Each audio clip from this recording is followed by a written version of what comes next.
매력적인 가짜에 속지 말라. 이것이 오늘 말씀의 주제입니다. 인터넷은 www 월드 와이드 웹으로 시작됩니다. 이 웹을 개발한 영국의 컴퓨터 공학자 팀 버너스-리가 너무나 뜻밖의 말을 했습니다. 오염된 웹을 모두 버려버리자. 자기가 만들었는데 다 없애버리자. 이렇게 말해버렸습니다. 공개와 공유 모두가 함께 유익을 누리기 위해서 월드 와이드 웹을 개발했는데 일부 사적인 유익을 위해 몇몇 기업의 손에 의해 독점되고 웹에 온갖 유해한 정보와 특히 가짜 뉴스가 판을 치는 장이 되어버렸기 때문에 그렇습니다. 이것이 더 이상 우리에게 유익한가, 없애버리는 게 낫지 않은가 라고까지 개발자가 말했습니다. 10계명 중에 제9계명은 내 이웃에 대하여 거짓 증거를 하지 말라라는 것입니다. 그런데 참 많은 우리의 현대인들이 거짓 증거, 가짜 뉴스, 가짜 소문, 풍설에 좌우되고 퍼뜨리고 있습니다. 우리나라뿐만 아니라 전 세계에 지금 큰 담론, 아픈 담론 중에 하나가 뭐냐면은 편향적이고 극단적인 양극화라는 것입니다. 전 세계에 펼쳐졌습니다. 이 양극화와 더불어 맞물려 있는 것이 가짜 뉴스입니다. 가짜 뉴스와 양극화는 거의 동일한 언어가 되었습니다. 이게 전 세계 우리나라에도 펼쳐져 있는 아픔입니다. 인터넷과 유튜브의 사용, 자율적인 사용이 가능한 시대에서 온갖 주관적이고 자의적이고 심지어는 가짜 뉴스가 진짜가 무엇이고 가짜가 무엇인지 혼란스러울 정도로 펼쳐져 있었습니다. 그래서 가짜 뉴스라는 것은 이미 미디어 사회학적 용어가 되었습니다. 가짜 뉴스가 많다는 것은 그만큼 통한다는 얘기입니다. 속는 사람이 많고 사람들이 가짜 뉴스를 원한다라는 말과도 동일합니다. 가짜 뉴스는 사실 우리 속에 있는 죄성을 가장 만족시켜주고 가장 극대화시켜줍니다. 우리 속에 어떤 죄성이 있거든요.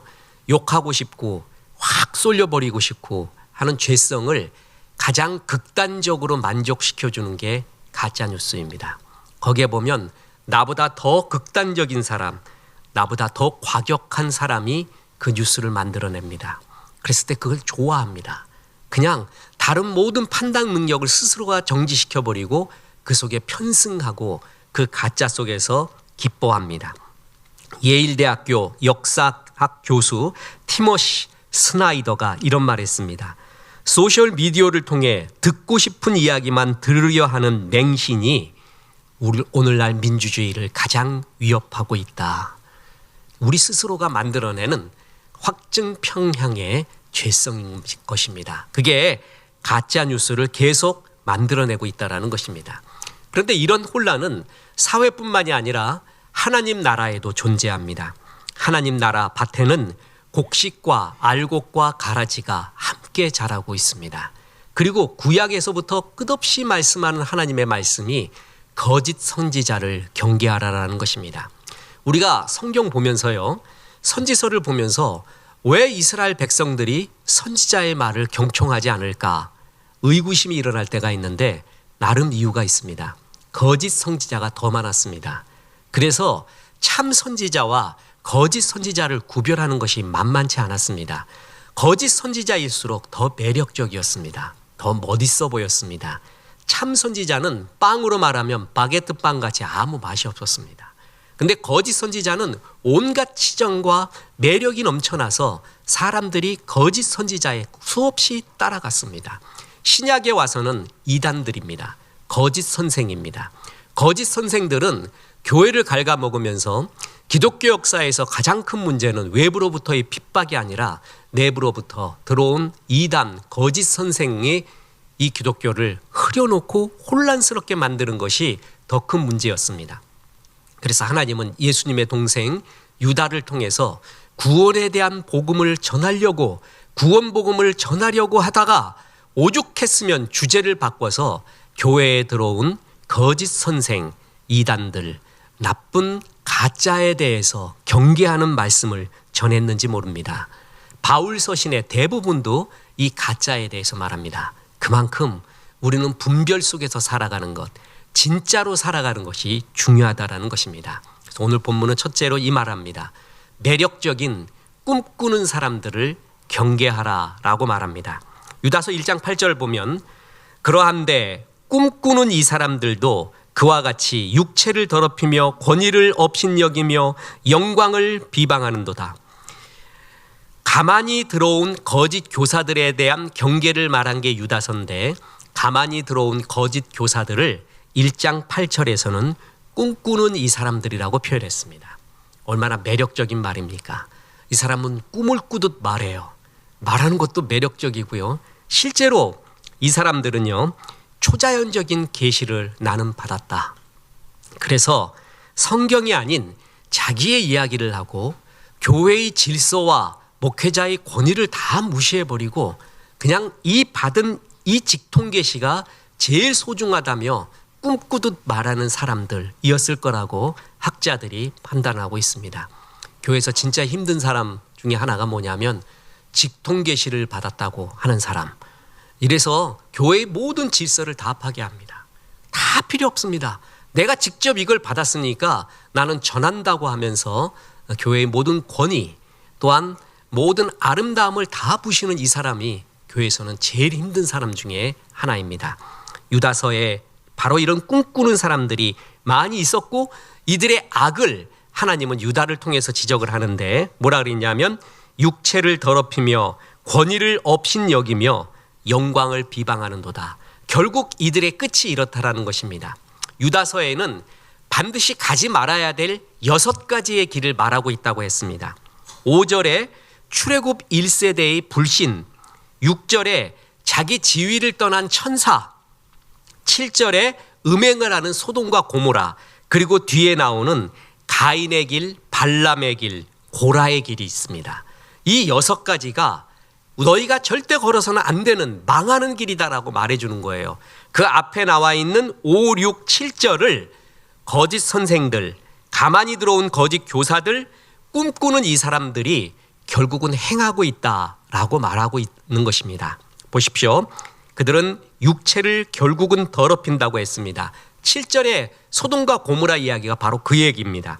7절 소돔과 고모라와 그 이웃 도시들도 그들과 같은 행동으로 음란하며 다른 육체를 따라가다가 영원한 불의 형벌을 받음으로 거울이 되었느니라. 이랬듯이 소돔과 고모라가 그랬듯이 거짓 교사들의 끝은 육체의 더럽힘, 육체의 오염으로 끝이 난다라고 말하고 있는 것입니다.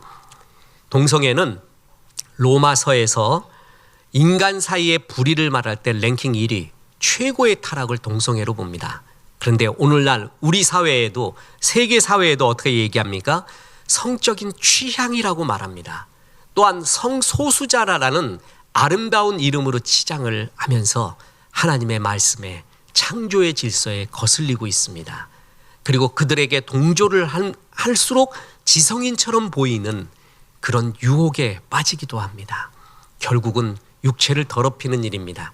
거짓 선생 꿈꾸는 자들은 또한 권위를 업신여긴다고 했습니다. 이 이야기는 자기 지위를 떠난 천사의 이야기 6절에서 나온 바와 같습니다. 6절에 또 자기 지위를 지키지 아니하고 자기 처소를 떠난 천사들을 큰 날의 심판까지 영원한 결박으로 흑암에 가두셨으며 천사가 자기의 지위를 떠나서 교만해집니다.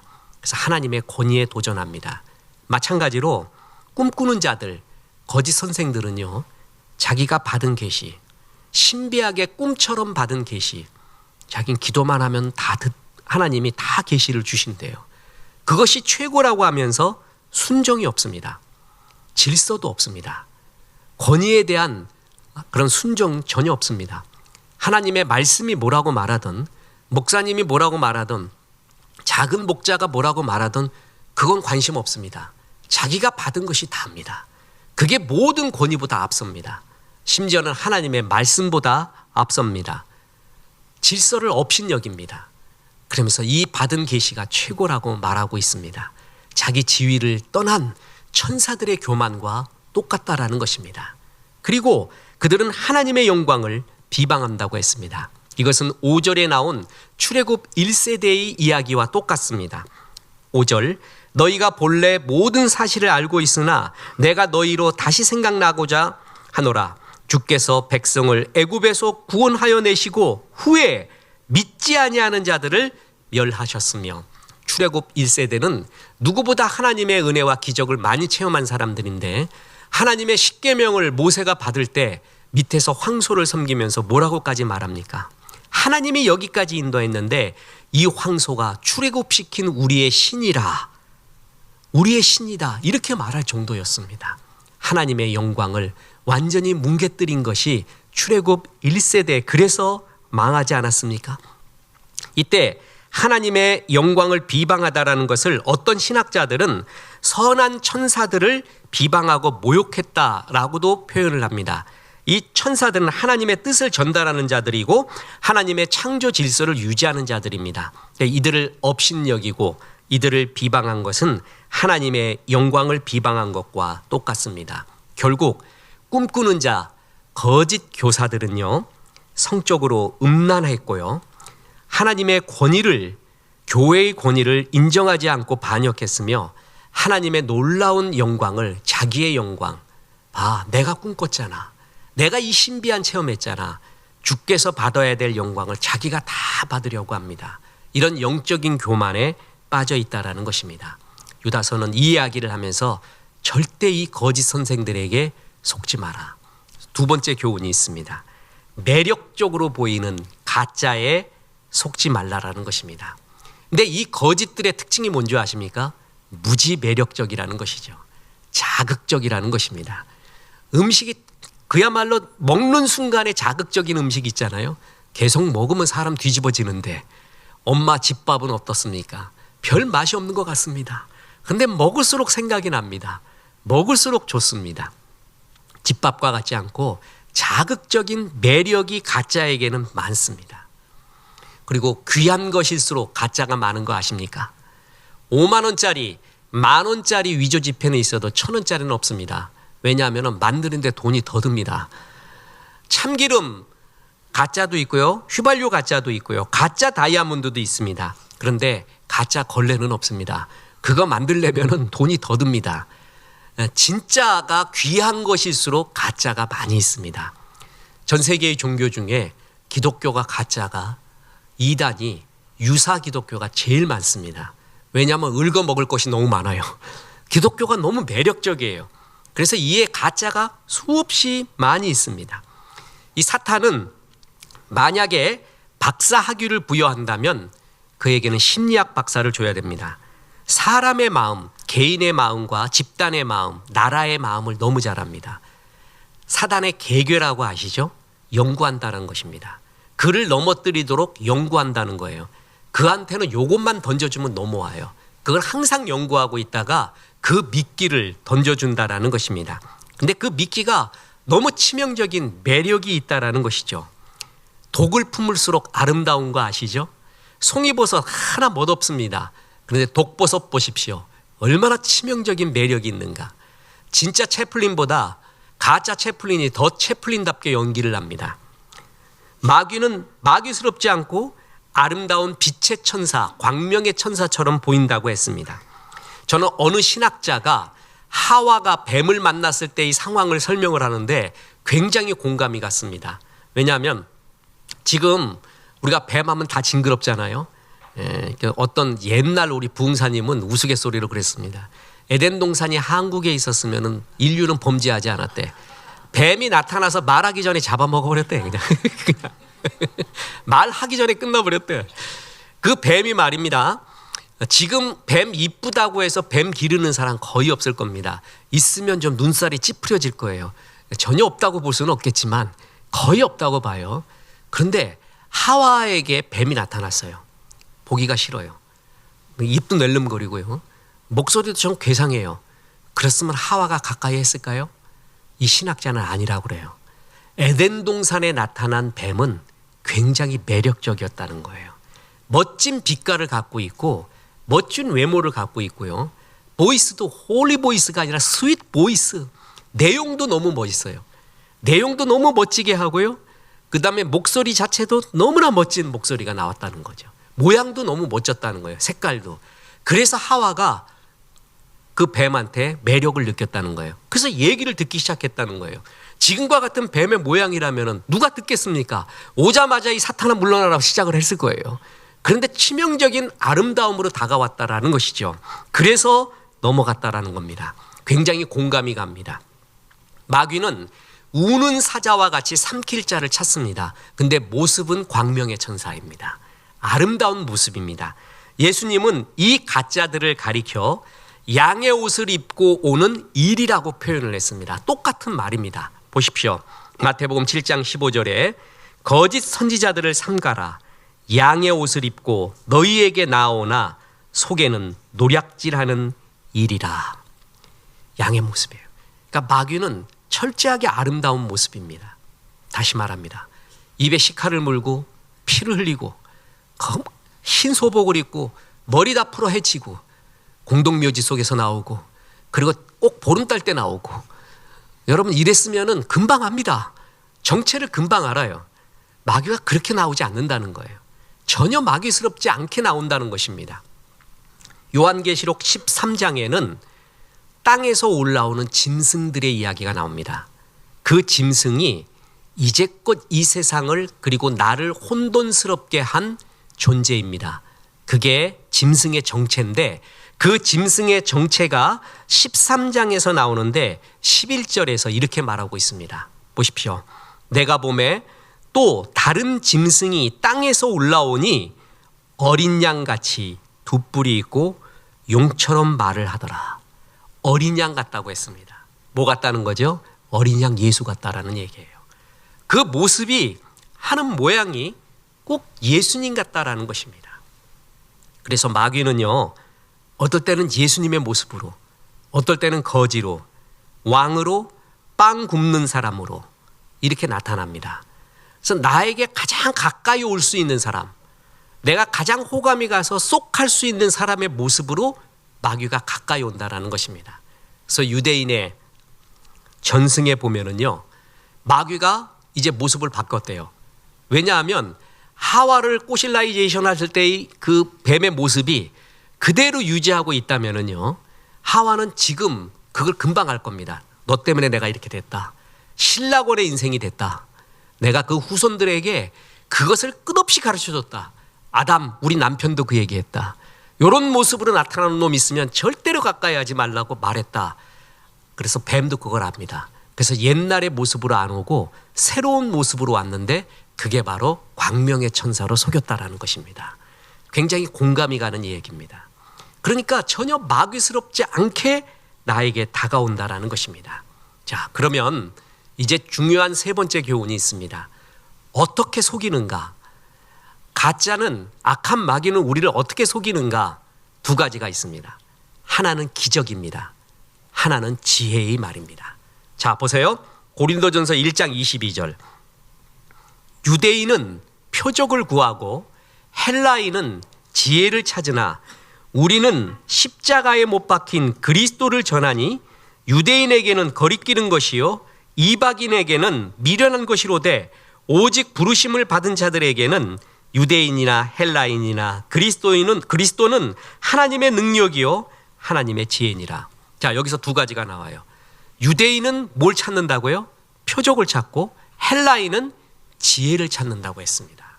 이 얘기는 뭐냐면 유대인이 제일 혹하는 게 뭐예요? 기적입니다. 헬라인이 제일 혹하는 게 뭐예요? 지혜입니다. 요 둘이 가장 아름다운 모습으로 우리에게 다가오는 마귀의 모습입니다. 우리가 가장 약한 부분입니다. 다시 말해서 어떤 거에 우리 인간이 약하냐면 기적을 행하잖아요. 예를 들어 뭐 점을 치는데 기가 막히게 맞았어요. 하나님 말씀은 하나도 생각이 안 나는데 점쟁이의 말은 10년, 20년, 30년이 지나도 잊어지지가 않아. 예? 옛날 점쟁이가 이랬대. 그게 잊혀지지가 않아요. 지나가다가 당신 3개월 후에 큰일 나겠어 그러면은 그걸 풀어야지 3개월 동안 잠을 못 자요. 이 마귀는 가짜 기적을 행하던가 과장 확대된 기적을 말하던가 실제로 0.1%의 마귀가 행하는 기적이 있습니다. 이런 것들을 갖고 우리를 속입니다. 거의 모든 이단은요, 기적부터 시작합니다. 우리 JMS, 신천지, 영생교, 하나님의 성회, 이건 전부 뿌리가 통일교에 있습니다. 조직신학을 연구해 보면, 통일교의 조직신학을 연구해 보면 그들의 지금 말한 이단들의 허점을 다 아류구나라는 것을 알 수가 있습니다. 그런데 그 교리만 갖고 사람을 현혹하지가 않습니다. 이들은 첫 번째 가짜 기적으로 시작을 합니다.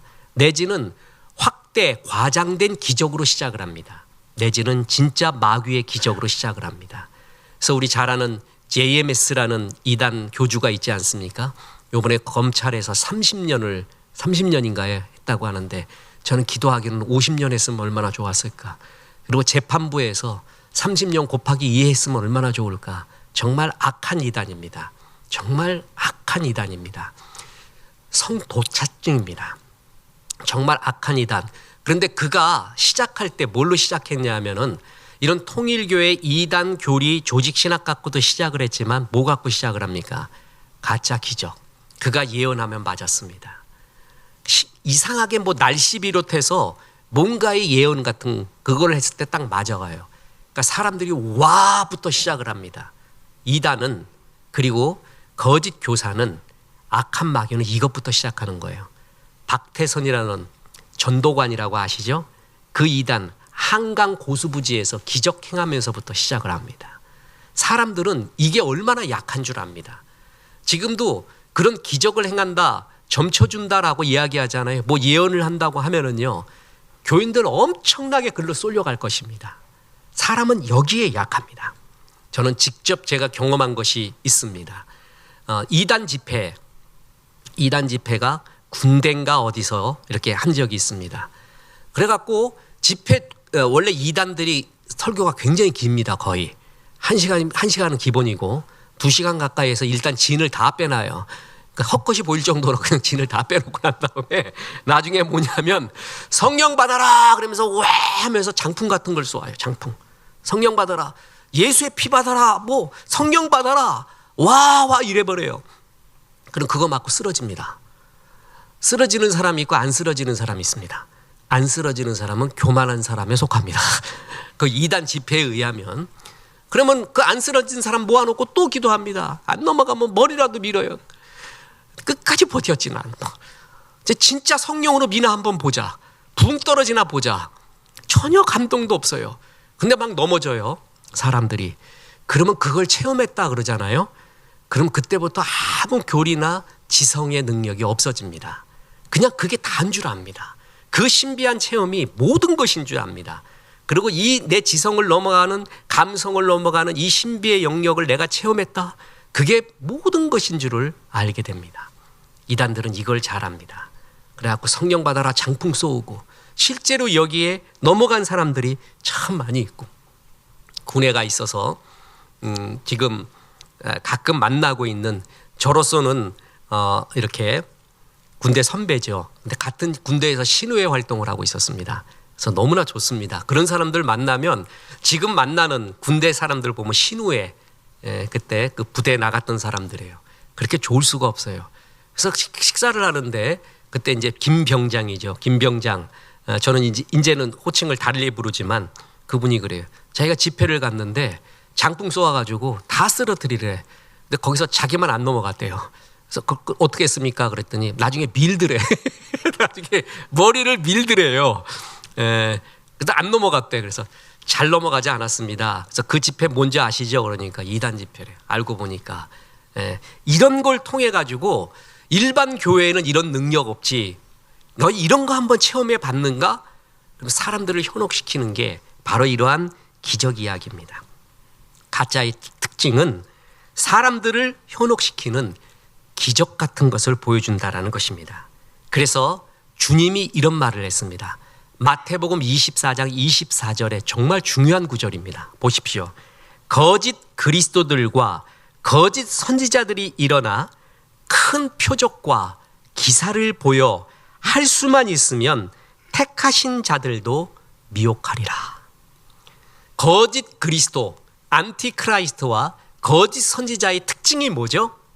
큰 표적과 기사. 말로 안 되거든요.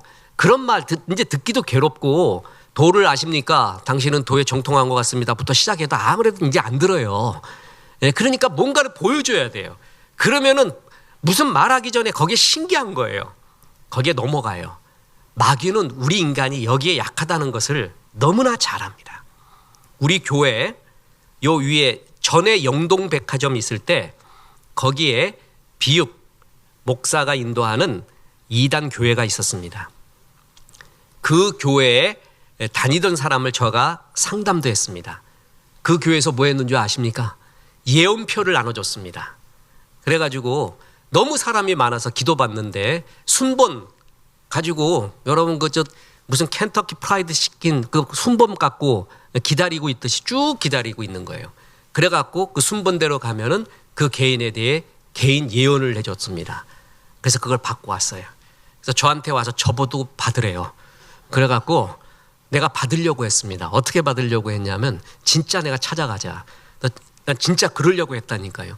속에 먹물총, 먹물 물총 들고 가가지고 내 순번이 되면 진짜 쏠라 그랬어요. 이걸 몰랐냐고. 너 예언 잘하는데 내가 이러는 것을 몰랐냐고. 나 진짜 그런 사람이에요. 내가 가끔 보면요 약간 핀이 나가 있어요. 옛날 막 은혜 받았을 때 공동묘지에 가서 나오라고 다 나와봐 막 그랬고, 그 대학가에서 그 처녀 점쟁이 찾아갔다 그랬잖아요. 제일 유명한 점쟁이 찾아가서 한번 붙자 그러고 내가 그때 막 분노가 일어나더라니까요. 그래서 먹물총 갖고 와갖고 쏘려고 했어요. 이거 몰랐냐고. 예언 아는 사람이 이러려고 왔는데 이거 몰랐냐고. 그러다가 잘못하면 되게 맞을 것 같았어요. 그래갖고 내가 그건 참았죠. 그러면 막 말도 못하게 몰려갑니다. 지금 그게 안 통한다고요. 지금 어디에다가 그런 예언을 하고 그런 기적한다고 깃발 꽂으면은요 수많은 정통파 교인 수없이 몰려갑니다. 마귀는 이걸 너무나 잘합니다. 그래서 말세 안티크라이스트와 거짓 선지자들은 큰 표적과 기사 여기에 목숨 거는 거예요. 이게 지금 현대 이야기가 아니라 하나님께서 출애굽 백성들에게 신명기는 뭐냐 하면 하나님의 말씀을요 다시 해석을 해가지고 출애굽 1세대가 다 죽어버리잖아요. 그러니까 2세대에게 너희는 절대 그런 짓 하지 마라. 반복하지 말고 하나님 말씀 이게 중요하니까 하나님 말씀에 밑줄을 그어준 거예요. 그게 신명기예요. 그 신명기에 가나안 들어가거든 절대 이 짓 하지 말라고 얘기한 게 신명기 13장 1절부터입니다. 거기에 이런 구절이 나옵니다. 너희 중에 선지자나 꿈꾸는 자가 일어나. 지금 들어봤죠? 꿈꾸는 자, 이적과 기사를 내게 보이고, 2절이 중요합니다. 그가 내게 말한 그 이적과 기사가 이루어지고 너희가 알지 못하던 다른 신들을 우리가 따라 섬기자고 말할지라도 너는 그 선지자나 꿈꾸는 자의 말을 청종하지 마라. 그러면서 신명기 13장 5절에 그 선지자나 꿈꾸는 자는 죽여라 까지 말합니다. 여기서 중요한 말이 뭐냐 하면 꿈꾸는 자, 거짓 선지자가 나타나서 너에 대해서 이런 이적과 예언과 기사를 말해요. 그리고 그것이 이루어져요. 그럼 여러분 이루어지면 끝난 거잖아요. 그러면 다른 말 필요 없이 그를 쫓아갑니다. 여기에 큰 능력과 은혜가 있는 듯하게 쫓아가요. 사람은 그렇게 되거든요. 그럴 수 있다는 거예요. 그래도 쫓아가지 마라. 결국 신앙 다 팔아먹는다. 그 사람들은 뭐 하라? 죽여버려라. 여기서 중요한 게 뭐예요? 그것이 이루어질지라도. 바로 이 말입니다. 대학교 후배 중에 자기 아내가 이런 이단에 빠졌습니다. 맨날 예언한대요. 맨날 예언. 그래서 뭐 받고 당신에 대한 예언은 이렇고 맨날 그렇다는 거예요. 그래서 형님 정말 괴롭습니다. 근데 뭐가 괴롭냐? 그래서 빼내오면 되지 그랬더니 그 예언이 맞더래. 어떤 게. 그게 자기가 괴롭대. 그러니까 얘도 흔들리는 거예요. 이는 리더까지 한 놈이. 그래서 일로 와라. 그리고 전해준 게 신명기 13장입니다. 이 구절을 얘기해 줬습니다. 그게 이루어지더라도 따라가지 마라. 너 끝이 어떻게 되는 줄 아니? 10개 중에서 9개 이루어지고 결정적인 하나 안 이루어진다? 속인다. 마귀는 속이는 자야. 속이는 자에게 속지 마라.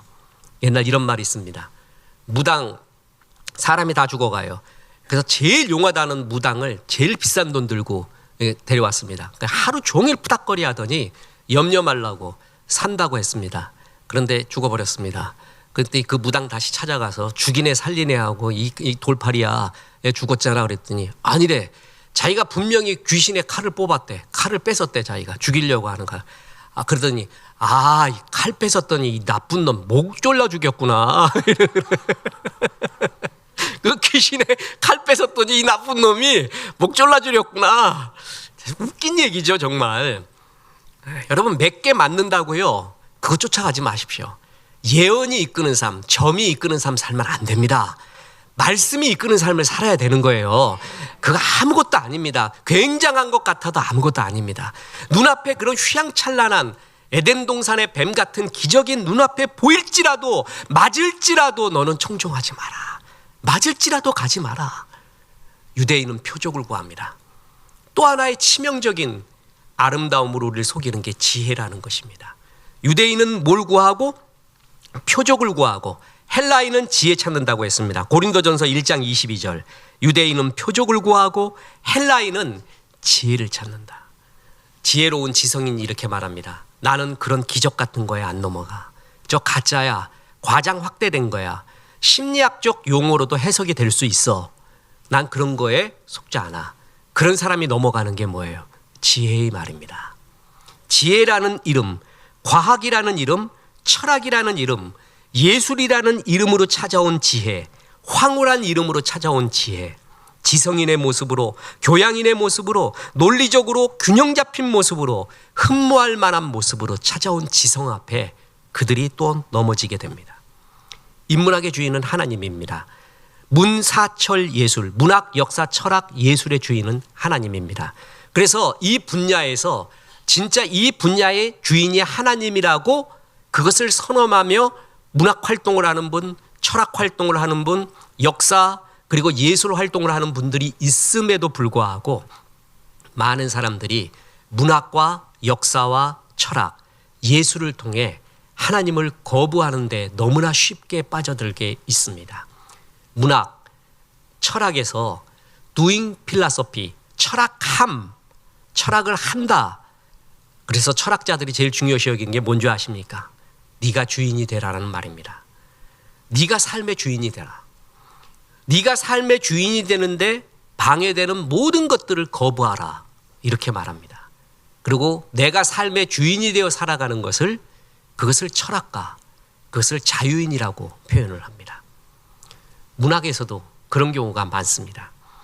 노인과 바다같이 바다와 하늘이 구별되지 않는 듯한 그 남미의 푸른 바다 가운데 쪽배 하나가 떠 있고 그 쪽배에 힘없는 노인네 산디아고 노인네가 타고 있는 우리는 그렇게 이 세상에 던져진 존재다. 앞으로 다랑어 때가 올런지 그래서 만선이 될런지 상어 때가 와서 그것을 다 먹어 제낄런지 우리는 알지 못하고 그냥 던져진 존재이다. 풍선이 아주 다랑어 때가 오면 기뻐해라. 상어 때가 오면 또 싸워라. 왜 이런 일이 일어나는지 묻지 마라. 무슨 일이 일어나는지 모르는 거야. 우리는 우연히 그냥 던져진 존재야. 그래서 상어 떼가 고기를 다 먹었니?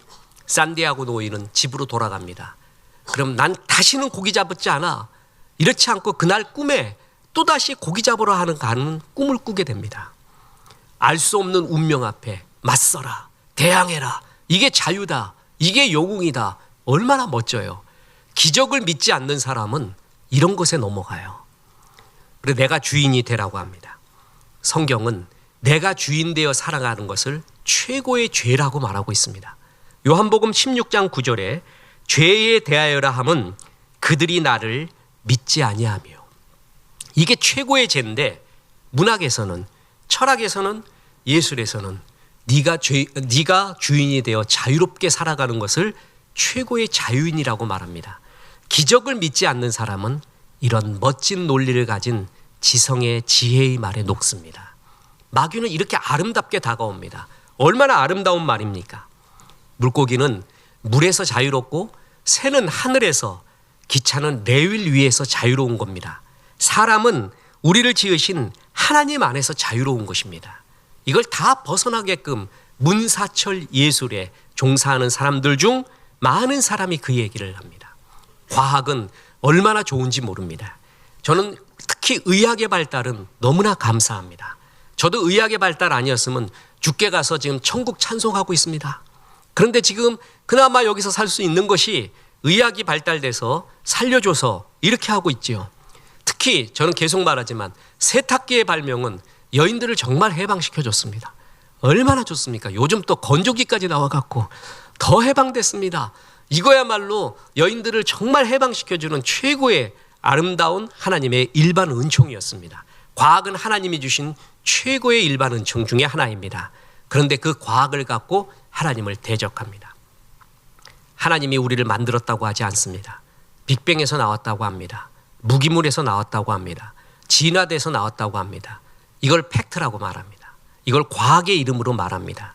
과학이라는 지성의 이름으로 사람들은 완전히 거기에 함몰되게 만듭니다.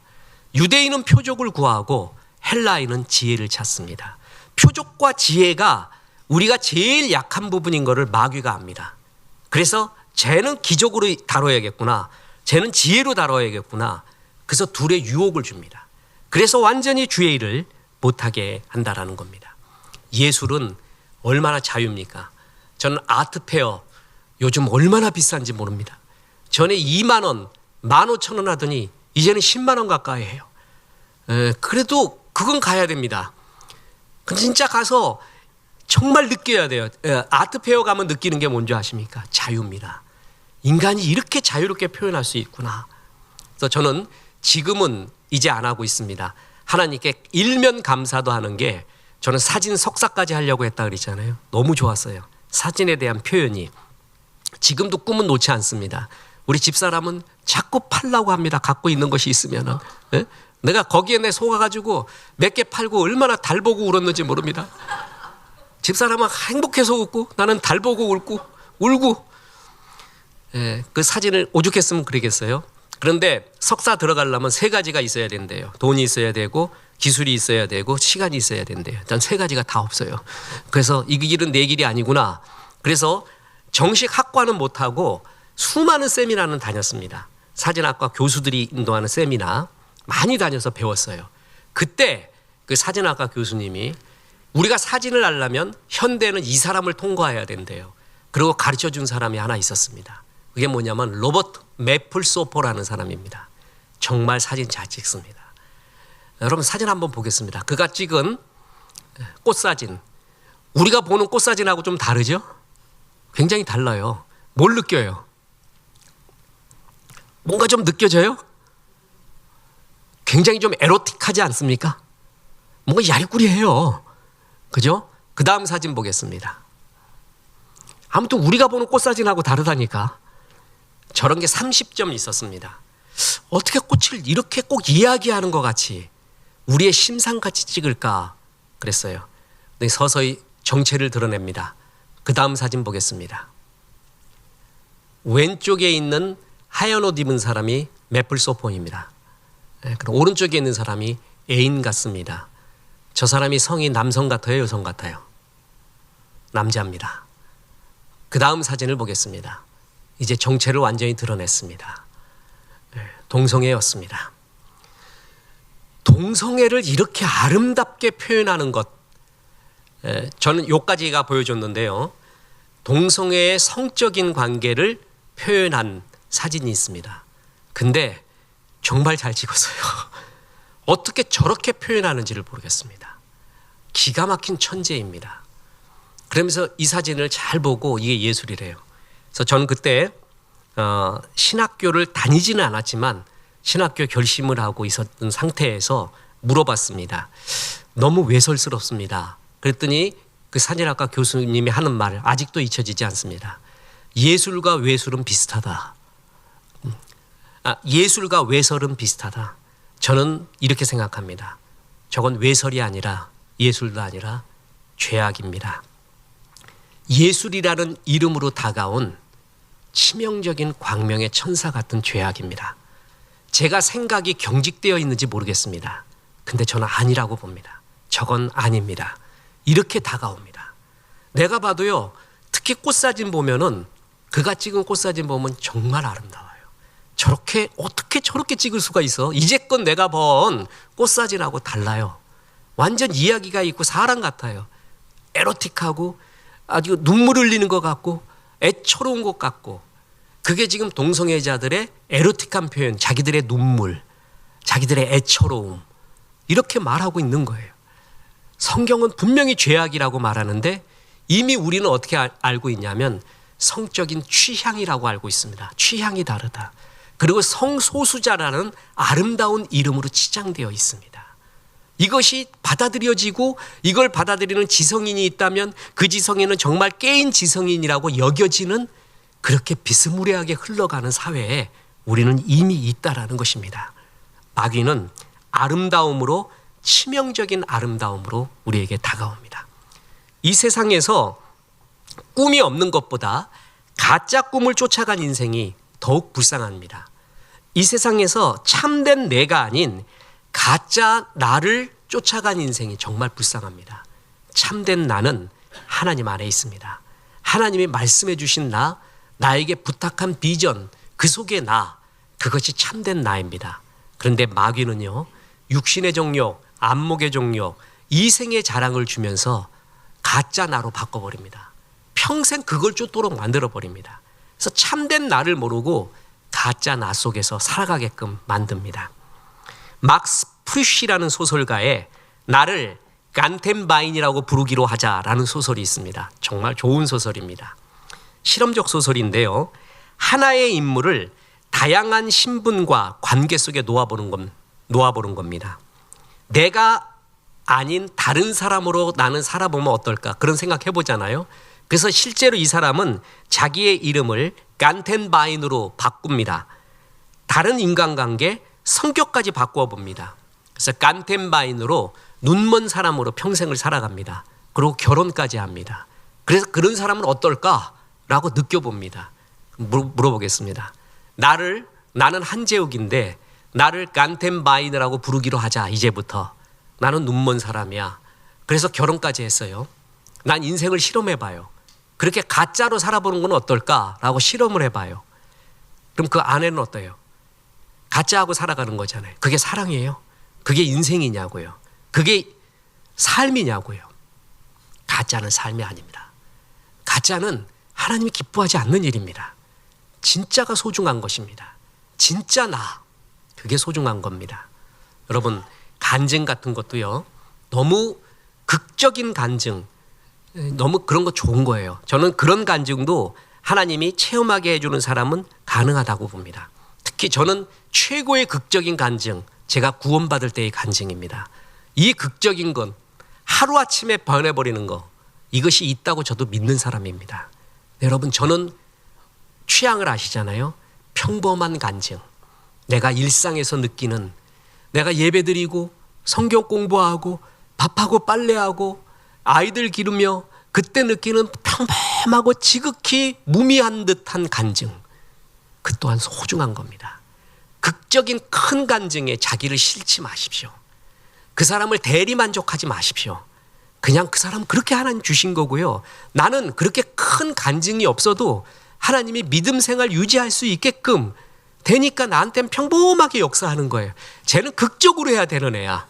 그런 사람은 그렇게 해요. 하나님. 어떤 사람은 막 사고 나갖고 막 차가 뒤집혀 버렸는데 나 혼자 살아나고 이런 거 가능해요. 근데 더 큰 기적은 나는 사고가 한 번도 안 난 사람이야. 그 사람은 그렇게 안 해도 하나님 잘 믿는 사람이 있어요. 이렇게 평범하고 일상적인 나의 간증, 가짜로 살아갈 필요 없습니다. 그것이 나예요. 지금 나에게 주신 삶, 나에게 주신 은혜, 내게 줄로 재어준 구역이 있는 거예요. 그 속에서 살면 되는데 가짜의 큰 것을 원하고 마귀가 우리 속에 있는 그 죄성을 부득껴가지고 큰 기적, 큰 지혜 속에서 나를 몰아넣으면서 가짜로 살아가게끔 나를 자꾸 인도합니다. 그럴 거 없습니다. 지금 여기서 의뢰받고 하나님, 이것이 살아계신 주의 증거죠. 내가 이렇게 느끼고 이렇게 살아왔고 이 은혜로 살아왔습니다. 그 또한 최고의 간증입니다. 그 또한 하나님이 참 기뻐하는 그거를 통해서 영광 받고 싶은 거예요. 나도 지금 뒤집어져서 기적적인 간증하기를 원하는 게 아니라 너는 그 가운데서 영광 받기를 주님이 원하고 계시거든요. 그래서 진짜 나의 간증 속에서 살아가는 것이 중요합니다. 가짜에 속지 마십시오. 오죽했으면은 하나님께서 예수님의 동생 유다를 통해서 주제까지 바꾸면서 가짜에 속지 말라고 말합니까? 가짜는 치명적인 매력이 있습니다. 그 매력은 기적이라는 이름으로 다가오고 지혜라는 이름으로 다가옵니다. 거기에 속지 마십시오. 분별하십시오. 그리고 내게 주신 은혜에 감사하고 이 가운데서 복음 전하고 주님 찬양하고 사는 것, 그것이 가짜에 휘둘리지 않는 중요한 일입니다. 특히나 마지막으로 말씀드립니다. 맹수들의 사냥법은요, 사자나 늑대나 일이나 아니면 하이에나나 동일합니다. 뭐냐면 무리는 공격 못합니다. 임팔라도요, 수컷들이 있는 무리, 또한 들소는 더 그렇죠. 얼룩말도 수컷들이 같이 모여 있을 때는 공격을 안 합니다. 언제 공격하는 줄 아세요? 무리에서 떨어져 나온 놈을 공격합니다. 그놈은 아무리 강해도 맹수들의 습격을 받게 돼 있습니다. 이단들이 가짜가 노리는 게 떨어져 나오는 겁니다. 교회에 붙어 있으십시오. 그래서 어떤 이상한 것만 있으면 구역장한테 얘기하십시오. 그리고 담당 사역자한테 얘기하십시오. 그럼 바로 시정이 됩니다. 그런데 떨어져 있어요. 떨어져 있으면은 특히 교회 없는 신앙생활을 하고 인터넷이나 이런 방송만 갖고 신앙생활을 하다 보면은요, 그런 것이 다가올 때 분별력이 없어집니다. 그리고 큰 기적이 일어나거나 멋진 이야기 나오면은 그게 다 한 줄 압니다. 확 쏠려갑니다. 이게 마귀가 노리는 겁니다. 주님께, 교회에, 은혜에 잘 붙어 있으십시오. 그래서 진짜로 살아가십시오. 그래서 하나님이 너에게 주신 은혜대로 네가 잘 살았구나, 네가 믿음 잘 지키며 살았구나, 내가 너의 찬양을 받고 싶다 하는 주의 음성 듣기를 주 예수의 이름으로 축원합니다. 우리 멋진 찬양, 하나님의 은혜의 찬양, 오늘도 비 준비하시고 은혜 준비하시는 하나님의 찬양을 하겠습니다. 우리 주는 위대하며.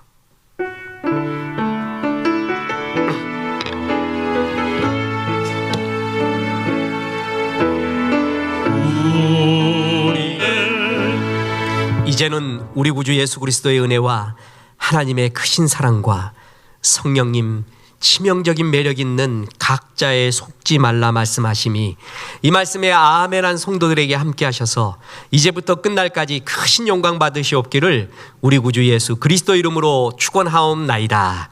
아멘.